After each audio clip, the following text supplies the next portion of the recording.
11টা double header থাকবে এবারে। এবং তার পাশাপাশি যদি দেখেন যে যেহেতু KKR জিতেছিল তাই জন্য এখানে ইনগ্রেশন এবং প্লে অফ যেটা সেকেন্ড প্লে অফ এবং ফাইনাল এখানে হবে। তো আশা করি যে যারা ক্রিকেট লাভিং পাবলিক যারা আছে তারা দেখতে পাবে এখানে ফ্যান পার্কসগুলো অর্গানাইজড হবে। এবং চেষ্টা চলছে যে যে যে জায়গায় গত বছরের ফ্যান পার্ক হয়নি যে স্টেজগুলো সেই স্টেজগুলোতেও যাতে এবারে করা হয়, কারণ সকলে যাতে IPL-এর একটা ফিল্ডটা পায় এবং বিভিন্ন জায়গায় যাতে আরও স্প্রেড করতে পারে।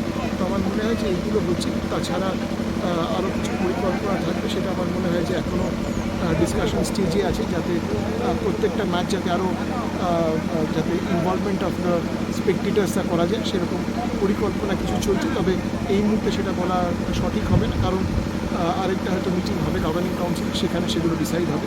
ওয়ান্স ডিসিশন ইজ টেকেন তারপর আপনারা দেখতে পাবেন যাতে প্রত্যেকটা ম্যাচ আরও এক্সাইটিং হয় ফর আওয়ার স্পেকটেটার্স। সেটাই হচ্ছে কিন্তু সবসময় চিন্তাধারা। সেগুলো আপনারা ভবিষ্যতে দেখতে পাবেন যে টুর্নামেন্টটা আরও কী করে ভালো